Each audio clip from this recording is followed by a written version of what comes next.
வணக்கம் ஃப்ரெண்ட்ஸ், இது நம்ம சேனல் பிரணேஷ் மம்மி. இன்றைக்கி நம்ம வீடியோவில் நம்ம இதை பற்றி பார்க்க போகிறோம் அப்படின்னா 8 மந்த்ஸ்லேருந்து எல்லா வயசு குழந்தைங்களுக்குமான ஒரு எக் ரெசிபி தான் பார்க்க போகிறோம். வளர்கிற குழந்தைங்களுக்கு புரதச்சத்து அப்படிங்கிறது ரொம்ப ரொம்ப அவசியம். அது எக்கிலிருந்து தாராளமாக எடுத்துக்கலாம். நீங்கள் டெய்லி கூட ஒரு எக்கு குழந்தைங்களுக்கு கொடுக்கலாம். சில குழந்தைங்க எக்கை எப்படி கொடுத்தாலும் சாப்பிட மாட்டாங்க. அந்த மாதிரி குழந்தைங்களுக்கு இந்த மாதிரி செய்து கொடுங்க. துளி கூட எக் ஸ்மெல் வராது. குழந்தைங்க விரும்பி சாப்பிடுவாங்க. மார்னிங் பிரேக்ஃபாஸ்ட் டைம்லேயோ இல்லை லன்ச் டைம்லேயோ நீங்கள் தாராளமாக கொடுக்கலாம். இந்த வீடியோ உங்களுக்கு பிடிச்சிருந்தா ஒரு லைக் பண்ணிடுங்க. இப்போ தான் ஃபஸ்ட் டைம் நம்ம சேனல் பார்க்குறீங்க அப்படின்னா மறக்காமல் சப்ஸ்கிரைப் பண்ணிக்கோங்க. ஓகே ஃப்ரெண்ட்ஸ், இந்த ரொம்பவே குயிக் அண்ட் ஈஸியாக செய்யக்கூடிய பேபியோட எக் ரெசிபி செய்கிறதுக்கு ஸ்டவ்வில் ஒரு சாஸ்பேன் வச்சுக்கலாம். 1 ஸ்பூன் அளவுக்கு குக்கிங் ஆயில் சேர்த்துக்கோங்க. ஆயில் ஹீட் ஆனோடனே கொஞ்சமாக ஜீரகம் சேர்த்து பொரிய விட்டுக்கோங்க.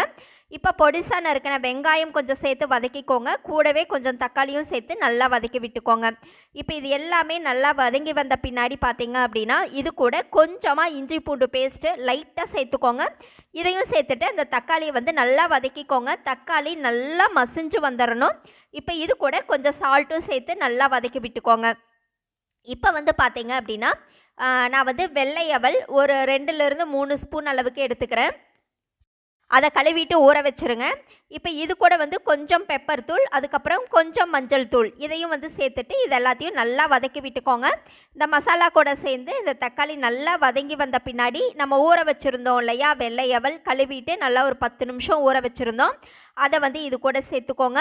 இப்போ இதை நல்லா கலந்து விட்டுக்கோங்க. இது கூட கொஞ்சம் எக்ஸ்ட்ரா தண்ணி சேர்த்துட்டு இதை ஒரு பிளேட்டை வச்சு கவர் பண்ணிட்டீங்க அப்படின்னா நல்லா சிம்மில் வச்சு விட்ருங்க. லோ ஃப்ளேமில் வச்சு ஒரு 5 நிமிஷம் வேக வச்சிங்க அப்படின்னா இந்த அவல் நல்லா சாஃப்டாக வெந்து வந்துடும். இப்போ ஒரு பிளேட்டை வச்சு நான் க்ளோஸ் பண்ணிட்டேன். இது வெந்து வர்றதுக்குள்ளே நம்ம ஒரு எக்கை நல்லா அடித்து எடுத்துக்கலாம். இப்போ ஒரே ஒரு முட்டை எடுத்திருக்கேன். இப்போ இதை இந்த மாதிரி நல்லா பீட் பண்ணி எடுத்து வச்சுக்கோங்க.